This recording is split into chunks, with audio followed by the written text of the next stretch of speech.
বাংলাদেশের বিভিন্ন প্রান্তে ছড়িয়ে রয়েছে পরিত্যক্ত এয়ারফিল্ড, যেগুলো একসময় যুদ্ধ বিমান আর স্বপ্নের উড্ডয়নের সাক্ষী ছিল। আজ এগুলো নিস্তব্ধ, ভুলে যাওয়া অতীতের গল্প। চলুন জেনে নেই এই রানওয়েগুলোর ইতিহাস।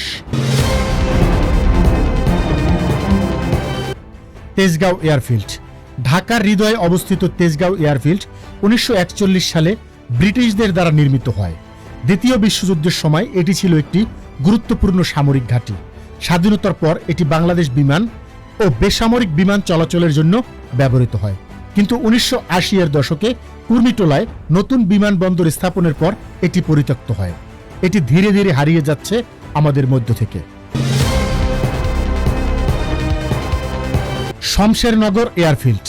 সিলেটের মৌলভীবাজারে অবস্থিত শমশেরনগর এয়ারফিল্ড 1942 সালে নির্মিত হয়। দ্বিতীয় বিশ্বযুদ্ধে এটি ব্রিটিশদের জন্য গুরুত্বপূর্ণ ভূমিকা পালন করে। স্বাধীনতার পরও এটি কিছু সময় ব্যবহৃত হয়, কিন্তু 1990-এর দশকে রক্ষণাবেক্ষণের অভাবে এটি পরিত্যক্ত হয়। আজ এর রানওয়ে ঘাসে ঢাকা আর অবকাঠামো ভেঙে পড়েছে। লালমনিরহাট এয়ারফিল্ড। লালমনিরহাট জেলায় 1943 সালে নির্মিত হয় এই এয়ারফিল্ড। দ্বিতীয় বিশ্বযুদ্ধে সামরিক উদ্দেশ্যে ব্যবহৃত হতো। স্বাধীনতার পর বাংলাদেশ বিমান বাহিনী এটি সীমিতভাবে ব্যবহার করে, কিন্তু 1980-এর শেষ দিকে এটি পরিত্যক্ত হয়। বর্তমানে কিছু অংশ কৃষিকাজে ব্যবহৃত হচ্ছে। কক্সবাজার পুরাতন এয়ারফিল্ড। কক্সবাজারে 1942 সালে নির্মিত হয় পুরাতন এয়ারফিল্ডটি। একসময় সামরিক ও বেসামরিক উদ্দেশ্যে ব্যবহৃত হতো এই এয়ারফিল্ডটি। নতুন কক্সবাজার আন্তর্জাতিক বিমানবন্দর চালু হওয়ার পর 1980-এর দশকে এটি পরিত্যক্ত হয়।